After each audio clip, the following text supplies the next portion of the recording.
This is Siro. He's a Williams Esports driver, has had real-life experience, and is probably one of the most promising up-and-coming drivers in sim racing. And then there's me. I make cool content of cars and occasionally drive. Today, we find out if coaching is actually worth it, or if I'm doomed to be like James May for the rest of my life. Jeez. Make sure to hit that like button so that I hit less walls, and let's do this. Today's proving grounds is at Circuit de la Sarthe. I've definitely butchered that. Where I'll be taking the Lexus GT3 and testing to see if I could get faster with Siro's help. Oh! Yeah, it's less snappy, bro. It's less snappy. Yeah, he's got his work cut out for him. This is how we're doing today's experiment. I'm gonna go out and set a baseline time, then go through the coaching session with Siro, and then afterwards set another time to measure how much I've actually improved. With that being said, let's go out there and set out my baseline time, which took a bit longer than I'd like to admit. Session there yet, bro? Yeah, right, I said the session's there. Alright, Nigel, so what I would suggest now first is that you just drive out of the pits, do some laps. I will just watch you, take some notes on what you're doing. Yeah. And then after some laps, maybe after you feel comfortable, maybe do like Le Mans is a long track, so do like 4 or 5 laps, and then I will talk to you about the notes and what I noticed about your driving. So tell me how bad I am, right? Yeah, bro. Right, here we go. Quick burnout. Ugh. So how much experience do you actually have like in these G3s on LMU? Because I know you've obviously driven the Merc. Yeah. And then the Mustang that we drove when we did the Sebring race. Yeah, to be honest, mate, I don't have a lot of experience. Like the Lexus, I never driven that before on LMU. Apart from that, just AMG and McLaren. I think I did a few laps in at Spa. Oh, and, yeah. Ford. Yeah. I really like the sim LMU. It's a lot of fun because I also like how simple it is, you know, to just go online and then immediately race. It feels like doing Fortnite or other, you know, shooter games because it's so easy. Fortnite, bro. Yeah, bro, because you can instantly go into a race, you know. That is a crazy comparison. Bro. No, I do get what you mean though. I do get what you mean. Like the races there are like so spaced out. Oh my goodness, my wheel. Oh my god, nice. Have you got damage? Bro. Bro, what did you do? Man, okay, first lesson, bro, on straights, drive straight, bro. I let go of my steering wheel, that's what happened. Oh, this is gonna be a long session. Oh, and I've stalled the car. Brilliant. Bro is getting nervous. Try not to spin, bro. No, you don't need to, you know, fully commit now. Just drive your normal pace. Don't do anything stupid, man. What if my normal pace is fully committing and occasionally spinning? Do it, bro. Then just do it. We will find out why you spin. I feel like sometimes when I hit the ABS, the car just like I find it harder to get it to stop for some reason. Versus like if I'm at like 80-90%. Now I don't know if that's maybe because when I'm trying to brake harder and later I'm braking a bit too late, or if that's just a skill issue. I think it's you braking too late and maybe you tense up too much, you know, you're like too much, you're not focusing anymore on the sim itself, you're focusing more on the braking, and once you focus on like your leg or anything like that, you won't be able to be as good in the sim itself because your focus is elsewhere. That's also why sometimes when I have clients, for some of them, they need to do several more sessions to then apply what I told them. Yeah. Because sometimes people need to rework their entire driving, you know? Yeah.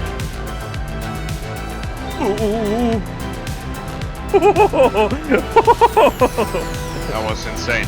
Props on that one, mate. Eventually, I managed to set a time of... Easy! Let's go. Valid lap. Come on. 4:03.9. Only took like 4 or 5 attempts. Not the cleanest or the best lap in the world, but enough to be used as a benchmark. It was then time for Siro to work his magic on me and get me up to a somewhat respectable pace. I'm just gonna tell you some basic things first. Some things I noticed in your specific driving style, and after that I will talk to you about track-related stuff. But From my driving, he pointed out 4 main things that I needed to work on.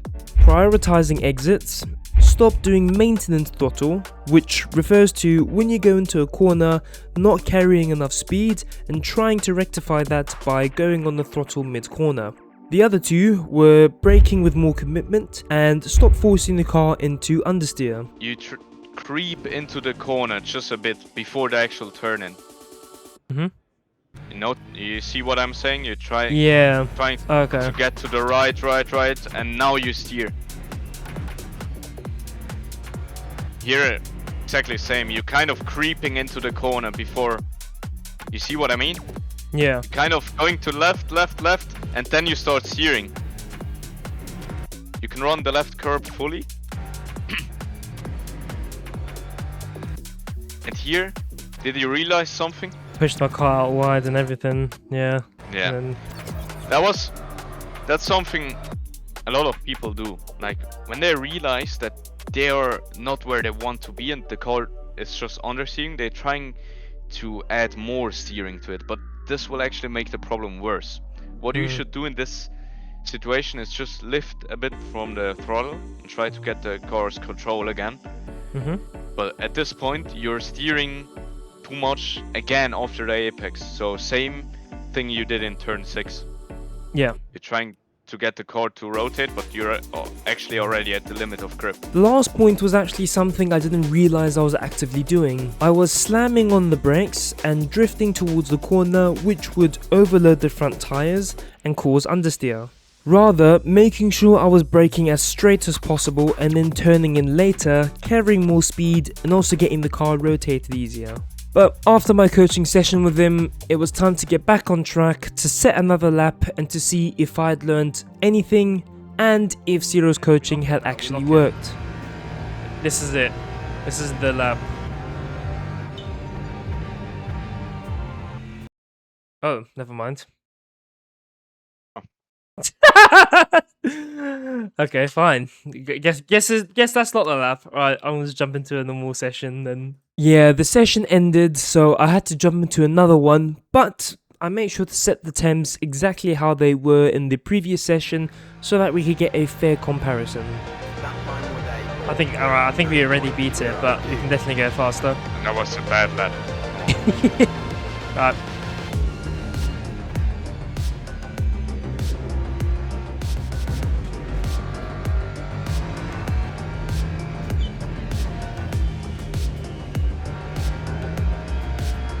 Some exit.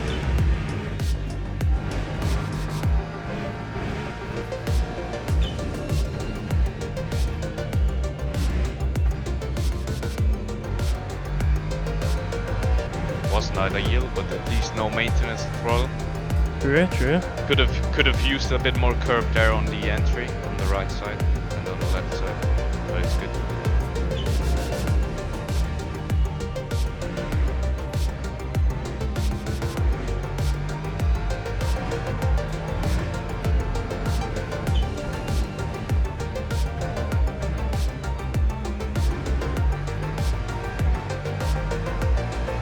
Bash!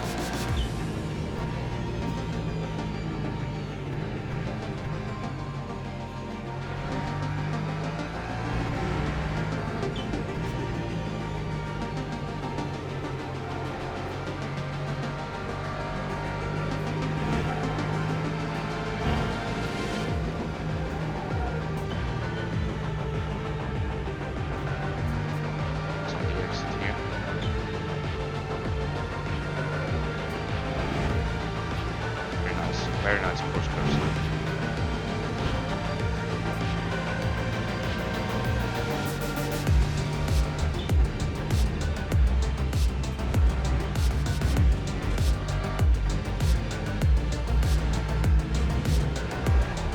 Oh man, I would have killed you, man.